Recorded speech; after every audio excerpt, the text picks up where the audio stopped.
Assalamualaikum warahmatullahi wabarakatuh. Selamat pagi semuanya. Saya Nurul Kitakia, salah satu penyaji dari kelompok 1. Kelompok kami akan mempresentasikan materi mengenai sistem ekskresi dan osmoregulasi pada vertebrata. Baiklah, langsung saja materi yang pertama mengenai sistem ekskresi dan osmoregulasi pada Pisces. Jadi alat ekskresi pada Pisces ini yaitu insang dan ginjal. Ginjal pada ikan akan menghasilkan urin yang mengandung nitrogen yang nantinya akan dirubah menjadi bentuk zat amonia. Sedangkan hasil ekskresi dari pernafasan atau respirasi berupa karbon dioksida akan dikeluarkan melalui insang. Selanjutnya, ikan memiliki perbedaan adaptasi dari ikan air laut dan juga ikan air tawar. Nah, berbedanya adaptasi ini merupakan suatu cara yang khusus dari ikan terhadap lingkungannya. Keduanya ini memiliki cara yang berlawanan dalam mempertahankan keseimbangan kadar garam di dalam tubuh. Jadi, air dengan kadar garam yang tinggi cenderung menyebabkan tubuh terdehidrasi, sedangkan pada kadar garam yang rendah dapat menyebabkan naiknya konsentrasi garam tubuh. Oleh karena itu, ginjal berfungsi untuk menyaring sesuatu yang terlarut dalam air darah, dan hasilnya akan dikeluarkan lewat corpus renalis. Selanjutnya mengenai osmoregulasi Pisces. Yang pertama, osmoregulasi pada ikan air tawar. Saya akan menyebutkan step atau langkah-langkah yang terjadi pada osmoregulasi di ikan air tawar ini. Jadi ikan air tawar ini cenderung menyerap air dari lingkungan dengan cara osmosis. Insang ikan pada air tawar ini secara aktif memasukkan garam dari lingkungan ke dalam tubuh. Ginjal akan memompa keluar kelebihan air sebagai air seni. Dan ginjal mempunyai glomeruli dalam jumlah yang banyak dengan diameter yang besar. Nah, hal ini itu bertujuan atau bermaksud untuk dapat menahan garam-garam tubuh agar tidak keluar dan sekaligus memompa air seni sebanyak-banyaknya.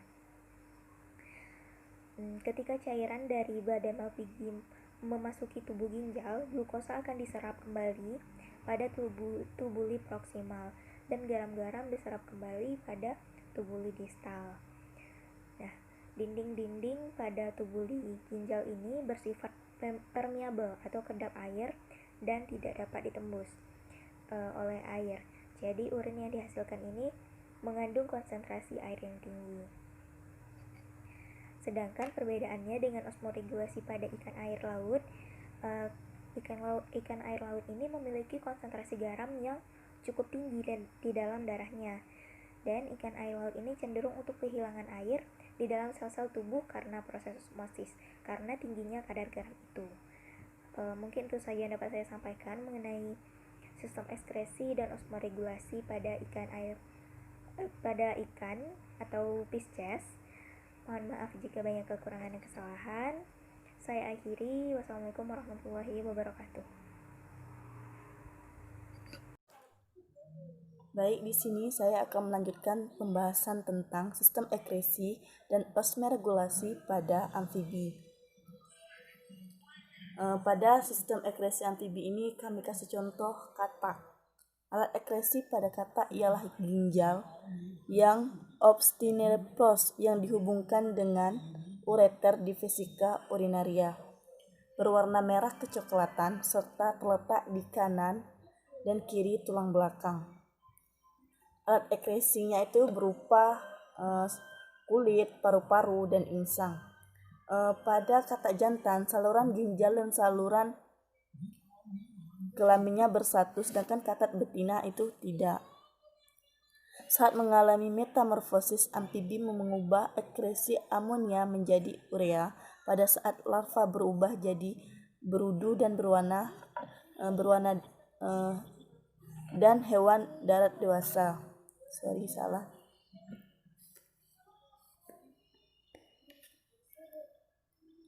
Pada ginjal amfibi ini sama dengan ginjal ikan air tawar yang berfungsi untuk mengeluarkan air yang berlebih karena kulit katak ini permeable terhadap air. Maka pada saat ia berada di air, banyak air yang masuk ke tubuh katak secara osmosis.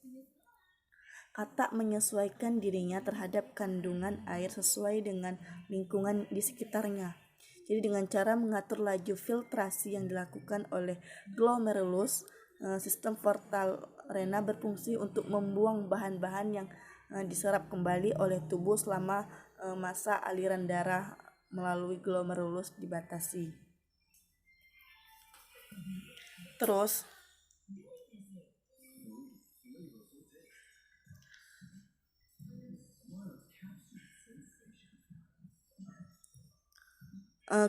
katak juga menggunakan kantung kemih untuk konservasi air apabila sedang berada di air.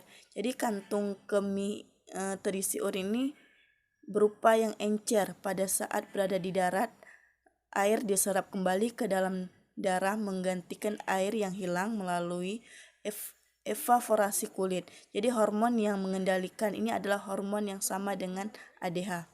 Urin akan memulai perjalanan dari ginjal yang kemudian melalui ureter menuju kandung kemih dan terakhir dibuang melalui kloaka. Selanjutnya tentang osmoregulasi pada amfibi. Jadi, sebagian besar amfibi ini adalah hewan air atau semi-akuatik. Telurnya ini diletakkan dalam air dan larvanya adalah hewan air yang bernafas dengan insang melalui metamorfosis. Jadi kebanyakan amfibi ini mengubah alat pernapasannya dengan paru-paru. Regulasi osmotik amfibi ini mirip ikan air tawar. Kulitnya berperan sebagai organ osmoregulasi utama. Jadi pada saat hewan berada dalam air tawar, terdapat aliran osmotik air ke dalam tubuhnya yang akan dikeluarkan sebagai urin yang sangat encer. Bersama urin ikut terhubung dengan garam-garam. Di samping itu garam hilang melalui kulitnya.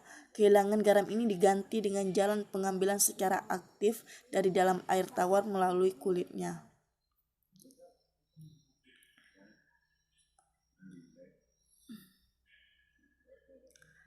Katak dan salamander umumnya adalah hewan air tawar, akan mati dalam beberapa jam bila ditaruh dalam air laut. Jadi katak dan salamander ini adalah regulator heterosomotik sempit. Namun ada sejenis katak pemakan kepiting. Hidup dia ini di daerah rawa mangrove itu di daerah Bakau. Mencari makan dari berenang dalam air laut itu. Pada saat katak berada dalam air laut, ia menjadi hewan osmotik. Untuk mencegah kehilangan air osmotik ini melalui kulitnya, katak menambah jumlah urea dalam darahnya yang dapat mencapai 480 urea per liter. Jadi mekanisme ini beralasan sebab kulit amfibi relatif permeable terhadap air, sehingga secara sederhana untuk mencegah kehilangan air dibuat konsentrasi osmotik darah seperti mediumnya. Ini saja, saya kembalikan kepada moderator. Assalamualaikum warahmatullahi wabarakatuh. Saya Rika Agustina. Di sini saya akan menjelaskan tentang sistem ekresi dan osmoregulasi pada reptil. Yang pertama itu ada sistem ekresi reptil. Reptil ini sistem ekskresinya berupa paru-paru serta ginjal. Lalu urin asid atau zat asam urat merupakan limbah nitrogen utama pada reptil, namun pada penyu mengeluarkan urea sama seperti pada mamalia. Akan tetapi ginjal-ginjal reptil ini tidak seperti ginjal pada mamalia, di mana ginjal reptil tidak mampu menghasilkan urin yang lebih pekat daripada cairan tubuh mereka.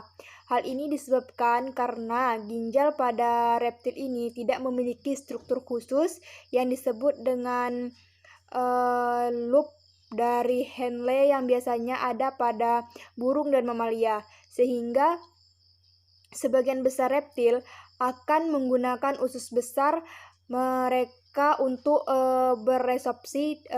meresopsikan air.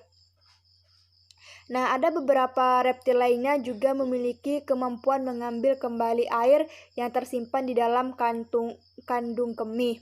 Kelebihan garam akan diekskresikan oleh hidung dan kelenjar garam lingual reptil.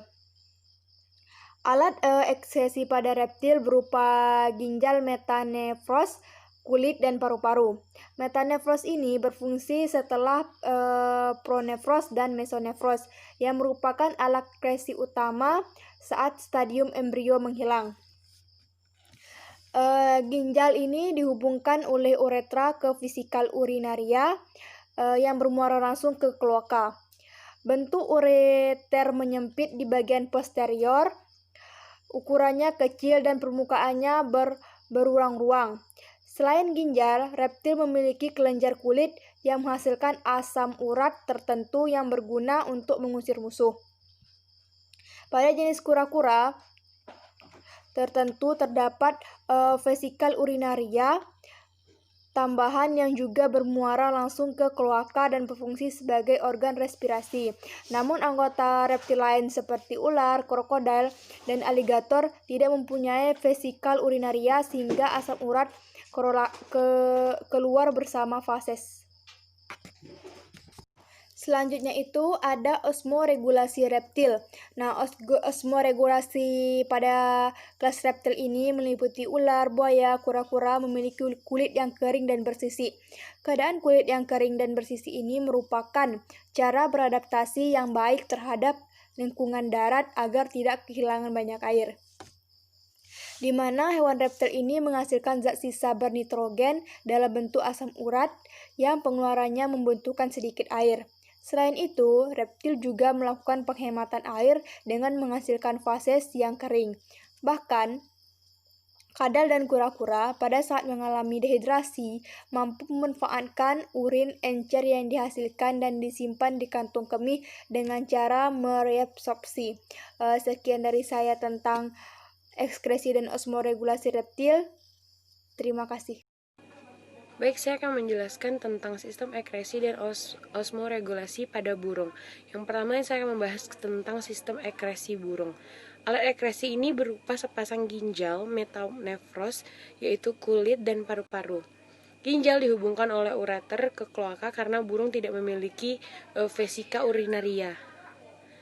Tabung ginjal burung itu lebih banyak daripada mamalia karena kecepatan metabolisme burung itu sangat tinggi. Tiap 1 mililiter kubik jaringan korteks burung mengandung 100-500 ginjal yang membentuk lengkung Henle kecil.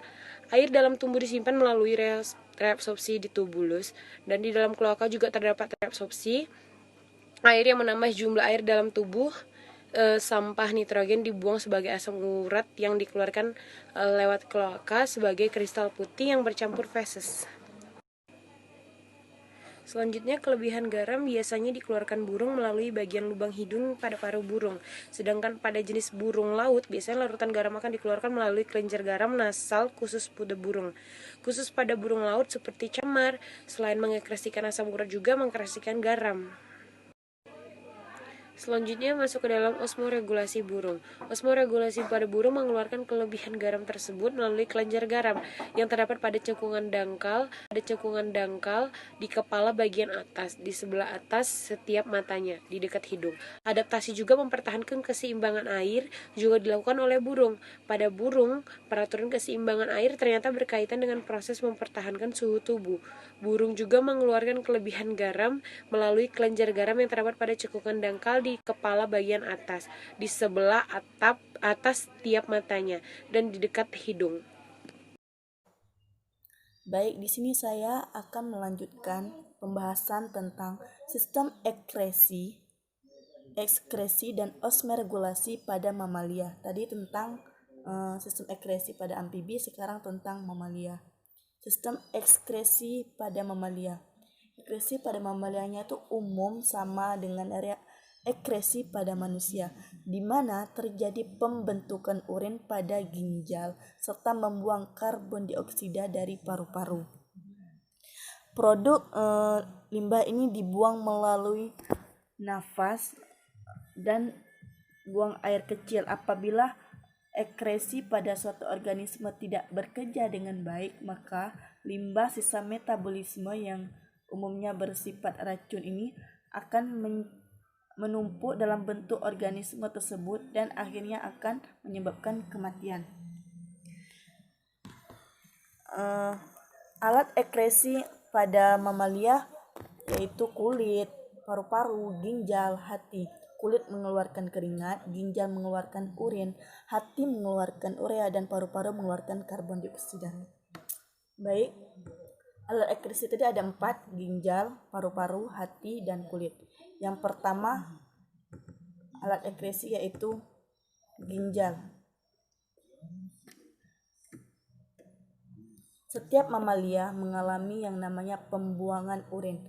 Jadi urin ini terbagi menjadi 3 proses. Yang pertama adalah proses filtrasi penyaringan, yang kedua proses reabsorpsi, dan yang ketiga adalah proses augmentasi. Pada proses filtrasi ini terjadi di badan Malpighi yang terdiri dari kapsula Bowman dan glomerulus. Glomerulus ini berfungsi menyaring air, garam, glukosa, asam amino, urea, dan limbah lainnya. Yang kedua adalah proses reabsorpsi atau penyaringan kembali. Reabsorpsi ini atau penyaringan kembali ini terjadi di tubulus proximal nephron atau lengkung Henle, tubulus contus distal, dan tubulus collectivus. Pada proses ini biasanya semua glukosa diserap kembali, namun pada penderita diabetes kelebihan glukosa tetap bertahan dalam filtrasi ini. Dan yang ketiga proses augmentasi. Urin yang dibuat pada proses augmentasi ini selanjutnya akan mengalir ke bagian tengah ginjal yang disebut pelvis ginjal. Setelah itu mengalir ke ureter dan tersimpan di kandung kemih. Yang kedua, alat ekresi yang kedua adalah hati. Hati berfungsi untuk mengekresikan getah empedu, zat sisa dari perombakan sel darah merah yang telah rusak dan dihancurkan di dalam limfa. Selain berfungsi sebagai organ ekresi, hati juga berperan sebagai penawar racun. Jadi menyimpan glikogen atau gula otot, pembentukan sel darah merah pada janin, dan sebagai kelenjar pencernaan. Yang ketiga, alat ekresi yang ketiga adalah paru-paru. Paru-paru merupakan organ ekresi yang berfungsi mengeluarkan gas-gas sisa proses pernafasan, yaitu gas CO2, karbon dioksida, dan H2O, uap air. Dan alat ekresi yang ketiga adalah kulit. Fungsi kulit ini sebagai organ sistem ekresi adalah untuk mengeluarkan kotoran, racun, dan senyawa mineral berlebih melalui keringat. Kan kita sering sekali keringat. Itu dia mengeluarkan kotoran atau racun agar kita terhindar dari zat-zat yang dapat meracuni tubuh. Keringat biasanya ini keluar ketika kita melakukan aktivitas seperti berolahraga, berjemur, dan sebagainya. Yang tadi sistem ekresi, sekarang osmoregulasi pada mamalia. Osmoregulasi pada mamalia terjadi proses kehilangan air dan garam. Jadi air dan garam dapat terjadi lewat keringat. Jadi sementara itu cara mereka memperoleh air sama seperti vertebrata yang lainnya, seperti hewan-hewan lainnya, yaitu dari air diminum dan makanan. Akan tetapi untuk mamalia yang hidup di padang pasir, yang kekurangan air, yang sangat susah sama air, dia memperoleh air dengan cara minum merupakan hal yang mustahil. Contohnya itu kanguru. Kanguru tidak minum air tetapi dapat bertahan dengan menggunakan air metabolik yang dihasilkan dari oksidasi glukosa. Sekian pembahasan dari saya kembalikan kepada moderator. Terima kasih.